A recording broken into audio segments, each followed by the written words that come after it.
नमस्कार दोस्तों, इतिहास की पाठशाला में आप सबका स्वागत है। कल आपको वीडियो नहीं मिला तो तबीयत खराब होने की वजह से आज जो पिछली क्लास में देखा था उसको एक बार रिवीजन करते हैं और उसके बाद आगे बढ़ते हैं, ठीक है। तो कल की क्लास में हमने देख रहे थे कि जो ऋग्वेदिक कालीन उपनिषद है, अंतिम पार्ट देख रहे थे कि ऋग्वेदिक साहित्य का अंतिम पार्ट क्या था? उपनिषद। उपनिषद किस नाम से जाना जाता है? वेदांत। इसीलिए कहा गया कि वैदिक साहित्य का अंतिम भाग क्या थे? वेदांत। इसलिए क्या कहा गया? वेदांत कहा गया, वैदिक साहित्य का अंतिम भाग होने के कारण। फिर हम देख रहे थे कि जो ऋग्वेदिक उपनिषद है उनके अंदर कौन कौन से महत्वपूर्ण कथन उल्लेखित है। तो सबसे पहले हमने देखा था वरदान्य उपनिषद। वरदान्य के उपनिषद में हमने 3-4 बातें देखी थी। पहली बात देखी थी कि सबसे बड़ा उपनिषद कौन सा है? वरदान्य उपनिषद है। सबसे छोटा कौन सा है? मांडव्य उपनिषद है। कौन सा उपनिषद है? सबसे छोटा उपनिषद है मांडव्य उपनिषद। ये हमने देखा था। तो फिर हमने देखा था कि सबसे बड़ा उपनिषद, इसमें क्या क्या महत्वपूर्ण बातें हैं। इसमें बातें देखी थी कि एक बात है याज्ञवल्क्य और गार्गी संवाद इसके अंदर मिलता है। दूसरी बात मिलती है अहम ब्रह्मास्मि वाक्य का इसमें उल्लेख मिलता है और तमसो माँ ज्योतिर्गमय वाक्य का भी इसमें उल्लेख मिलता है। फिर उसके बाद में देखा था तैत्तिरीय उपनिषद। तैत्तिरीय उपनिषद में 2 बातें देखी थी, अतिथि देवो भव और सदा सत्य बोलो। फिर हमने देखा था कंठोपनिषद। कंठोपनिषद में यम नचिकेता की कहानी और दास प्रथा का उल्लेख मिलता है। फिर हम उसके बाद देखा था कि छांदोग्य उपनिषद में क्या है। छांदोग्य उपनिषद में 2 कथन हैं, एक में द्वितीय ब्रह्म और दूसरा कौन सा है? तत्वमसि। कौन सा है? तत्वमसि। फिर उसके बाद में देखा था हमने मुंडको उपनिषद। मुंडको उपनिषद में हमने देखा था कि सत्यमेव जयते शब्द का उल्लेख हुआ है। फिर उसके बाद में देखा था मांडव्य उपनिषद। मांडव्य उपनिषद में अपन चर्चा की सबसे छोटा उपनिषद है। फिर उसके बाद में अपन ने देखा था कि अल्लो उपनिषद, जो कि अकबर के काल में लिखा गया, फेजी के द्वारा संकलन किया गया 108वां उपनिषद और अंतिम उपनिषद था। फिर उसके बाद में हमने देखा कि गुप्त काल में उपनिषदों पर ब्रह्मसूत्र भाष्य नाम से टीका लिखी। किसने लिखी थी? वादनारायण ने लिखी। इस टीका को आधार बनाकर अनेक विद्वानों ने अपने मत प्रतिपादित किए। पहला मत देखा था कि हमने आत्मा और ब्रह्म के मत प्रतिपादित किए कि 2 है, 1 है या अलग अलग है। तो विद्वानों ने अलग अलग मत पर सबसे पहले अद्वैत मत का प्रतिपादित किया था शंकराचार्य जी ने। फिर उसके बाद में देखा था विशिष्टाद्वैतवाद। ये मत किसने प्रतिपादित किया था? ये मत प्रतिपादित किया था रामानुजाचार्य ने। फिर उसके बाद में तीसरा मत देखा था द्वैताद्वैतवाद। द्वैताद्वैतवाद मत का प्रतिपादक कौन था? निम्बार्क। फिर उसके बाद में देखा था द्वैतवाद। द्वैतवाद के मत का प्रतिपादक कौन था? मध्वाचार्य। और फिर सबसे अंत में देखा था शुद्ध द्वैतवाद, जिसका प्रतिपादक कौन था? वल्लभाचार्य। फिर इसके बाद में एक नोट लगा के हमने लिखा था कि जो प्रस्थान त्रयी है उनमें कौन कौन से ग्रंथ शामिल है। तो उसके अंदर 3 शामिल थे, उपनिषद, ब्रह्मसूत्र भाष्य और गीता। ये यहाँ तक की क्लास में हमने कल कर लिया था। उसके बाद आज शुरू करते हैं कि एक बार जो हमने पिछली क्लास में देखा था, पिछली 5-7 क्लास में जो जब से वैदिक सभ्यता और संस्कृति शुरू किया है उसके अंदर वैदिक साहित्य और के बारे में जो जो जानकारी लिखी उनमें महत्वपूर्ण कथन क्या है उनका एक चार्ट बनाएंगे जो आपको हर हमेशा याद होना चाहिए। मतलब कि वैदिक सभ्यता और संस्कृति टॉपिक में जो इम्पोर्टेंट चीज़ें हैं साहित्य में वो कौन कौन सी हैं वो हम एक चार्ट के माध्यम से समझेंगे और वो आप सबको अच्छे से याद होना चाहिए हमेशा हमेशा, ठीक है। तो सबसे पहले एक चार्ट बनाते हैं, हेडिंग लिखते हैं और उसका ठीक है। सबसे पहले लिखते हैं वेद। क्या एक वैदिक साहित्य है तो वेदों के बारे में चर्चा की है। फिर दूसरी बात लिखते हैं हम इनके उपवेद कौन कौन से थे, कौन से उपवेद। फिर देखते हैं, पहले वेद देखते हैं, वेदों के बाद में हम देखेंगे इनकी विषय वस्तु क्या थी, क्या थी विषय वस्तु। फिर तीसरा देखते हैं उपवेद चलो उपवेद को सबसे अंत में ही लेंगे अपन, ठीक है। फिर देखते हैं कि पुरोहित कौन थे। पुरोहित, फिर उसके बाद में देखते हैं पुरोहित के बाद में हमने क्या देखा था, ब्राह्मण ग्रंथ।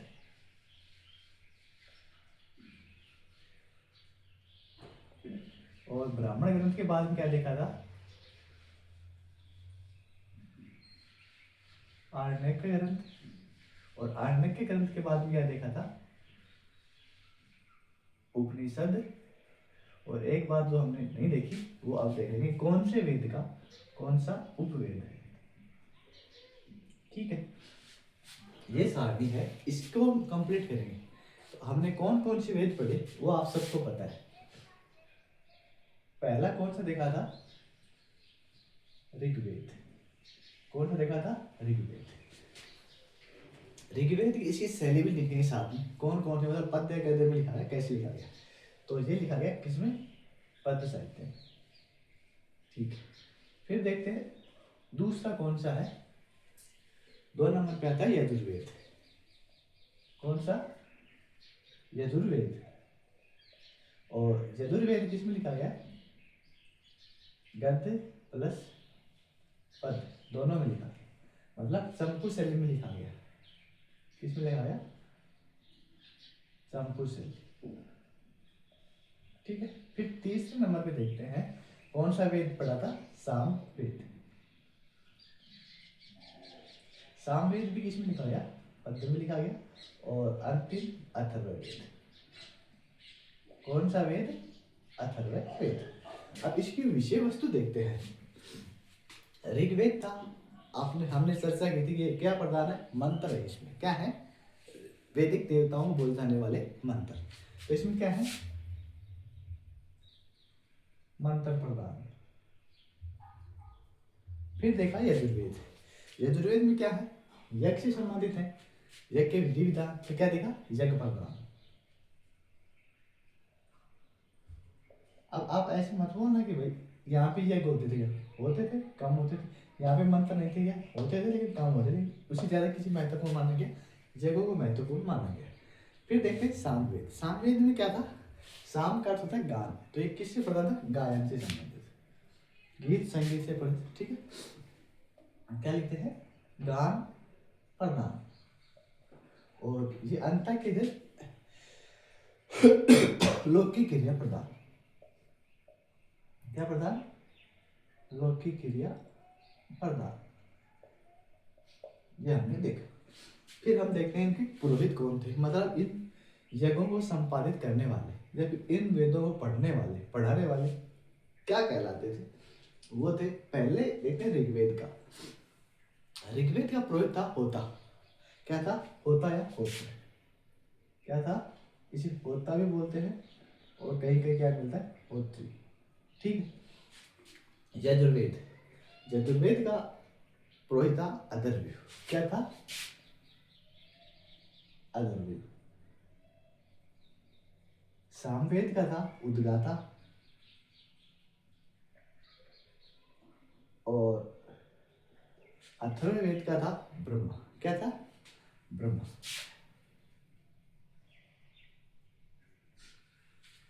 फिर हम देखते हैं कि इसका कौन सा ब्राह्मण ग्रंथ है। तो सबसे पहले लेते हैं ऋग्वेद की। ऋग्वेद के 2 ब्राह्मण ग्रंथ थे। कौन कौन से थे, ऐत्रेय और कौशिकी।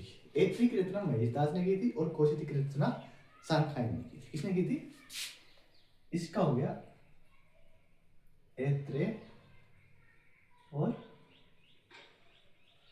कौशिकी, ठीक है।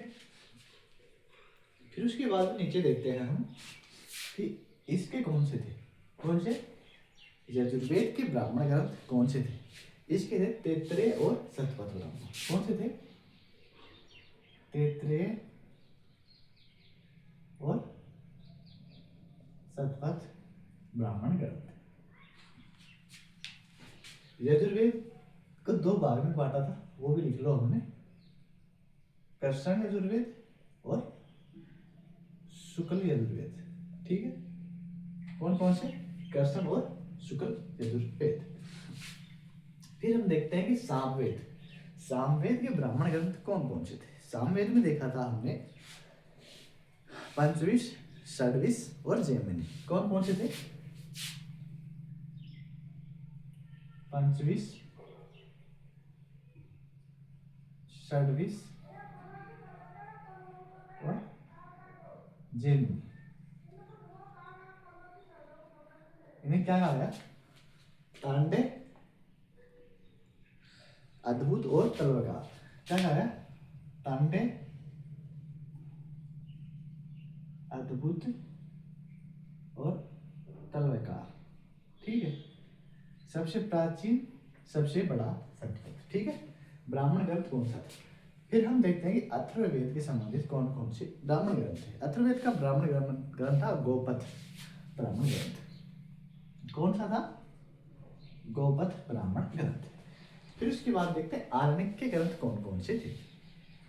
ऐत्रेय और कौशिक की एग्जैक्ट आएंगे, यहाँ पे भी उपनिषद भी ऐसे के ऐसे आएंगे। ठीक है, तो एक बार इन दोनों को लिख लेते हैं। ठीक है, ऐत्रेय और कौशिक, ये भी कैसे हुए? ऐत्रेय और कौशिक।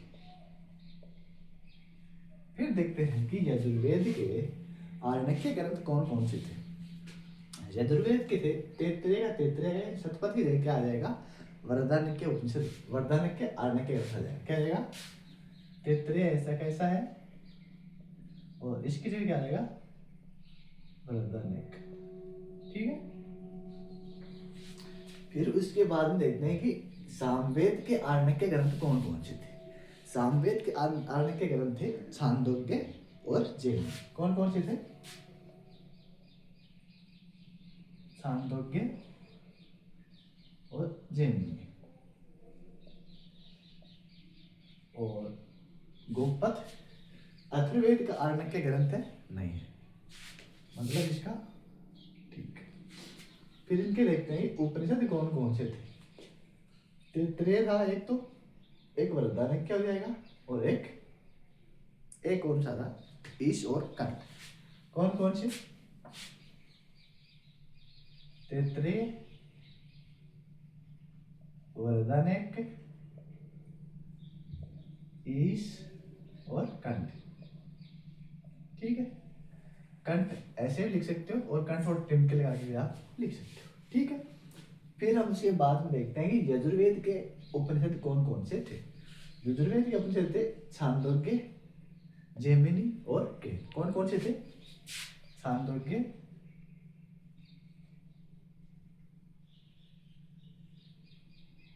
जैमिनी और केन। ये किसके थे? सामवेद के। फिर देखते हैं कि अथर्ववेद के आरण्यक उपनिषद कौन कौन से थे। इसके उपनिषद थे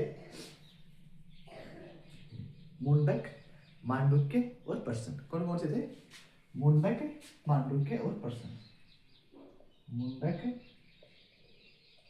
मांडुक्य और प्रश्न। ये किसके थे? ये तीन इसके थे, ये तीन इसके, ये इसके, और ये दो इसके। ठीक है, फिर हम देखते हैं कौन से वेद का कौन सा उपवेद था, जो हमने क्लास में देखा नहीं, तो नोट के जैसे अपने सामने ले गए। सबसे पहले देखते हैं कि ऋग्वेद का उपवेद कौन सा है? आयुर्वेद। कौन सा है? आयुर्वेद। कौन सा है? आयुर्वेद। फिर उसके बाद हम देखते हैं कि यजुर्वेद का उपनिषद कौन सा है? धनुर्वेद। कौन सा? धनुर्वेद। फिर उसके बाद हम देखते हैं सामवेद का कौन सा है? सामवेद का है गंधर्व वेद। कौन सा है? गंधर्व वेद। और अंतिम अथर्ववेद का है शिल्प वेद, जिसे अर्थशास्त्र भी कहा गया। क्या है? शिल्प वेद, अर्थशास्त्र। अर्थशास्त्र का मतलब है कि जीविका यापन करने का स्रोत। क्या था? शिल्प वेद में बताया गया कौन कौन से शिल्प कलाएं, कौन कौन से व्यापार करते थे, कौन कौन सी वस्तुओं का निर्माण करते थे जिससे कि उनका जीवन यापन हो सके। तो आपको यहाँ तक समझ में आ गया होगा, ठीक है, कि ये देख लिया हमने किसका सार, ऋग्वेदिक साहित्यिक स्रोतों का जो सार था वो हमने मोटा मोटा देख लिया, ठीक है। ऋग्वेद सबसे प्राचीन है, यजुर्वेद यज्ञ से संबंधित है, सामवेद गान से संबंधित है, अथर्ववेद लौकिक क्रियाओं से संबंधित है। फिर देखा इनके पुरोहित कौन थे। पुरोहित, ऋग्वेद का पुरोहित होता है होत्र, यजुर्वेद का अदर्व्यु, सामवेद का उद्गाता, अथर्ववेद का ब्रह्म। फिर उसके बाद देखा कि ऋग्वेद के ब्राह्मण ग्रंथ कौन से हैं। ऋग्वेद के ब्राह्मण ग्रंथ है ऐत्रेय और कौशिकी। फिर देखा कि यजुर्वेद के ब्राह्मण ग्रंथ कौन से हैं, तैत्रेय और शतपथ। सामवेद के ब्राह्मण ग्रंथ कौन से हैं, पंचविश, षड्विश और जैमिनी, तांडव, अद्भुत और तलवकार। और अथर्ववेद का ब्राह्मण ग्रंथ है गौपथ। फिर उसके बाद देखे कौन कौन से ग्रंथ वेदों के आरण्यक ग्रंथ हैं। तो उसके बाद देखा कि ऋग्वेद का आरण्यक ग्रंथ है ऐत्रेय और कौशिकी, यजुर्वेद का है तैत्रेय और वर्णक्य, सामवेद का है छांदोग्य, जैमिनी, और अथर्ववेद का कोई आरण्यक ग्रंथ उपलब्ध नहीं है। फिर उसके बाद देखा उपनिषद, कौन से वेद का कौन सा उपनिषद। ऋग्वेद का देखा ऐत्रेय और कौशिकी है, यजुर्वेद का देखा तैत्रेय, वर्णक्य, ईश और कंठ है, सामवेद का देखा छांदोग्य, जैमिनी, केन है, और अथर्ववेद का देखा मुंडक, मांडुक्य और पर्सन है। फिर उसके बाद अंतिम देखा कि कौन से वेद का कौन सा उपवेद भी है। तो इन्हें उपवेद देखा कि ऋग्वेद के उपवेद है आयुर्वेद, यजुर्वेद के उपवेद का नाम है धनुर्वेद, और सामवेद के उपवेद का नाम है गंधर्ववेद, और अथर्ववेद के उपवेद का नाम है शिल्पवेद। आपको अच्छे समझ आ गया होगा, और ये चीज़ें आपको याद होनी ही होनी चाहिए। बस साहित्यिक स्रोतों में ये चीज़ एग्जाम में सीधा ही क्वेश्चन पूछा जाता है, कौन से वेद का कौन सा क्या विषय वस्तु है, कौन से वेद का कौन सा पुरोहित था, कौन से वेद का कौन सा ब्राह्मण ग्रंथ है, कौन से वेद का कौन सा आरण्यक ग्रंथ है, कौन से वेद का कौन सा उपनिषद है, और कौन से वेद का कौन सा उपवेद है।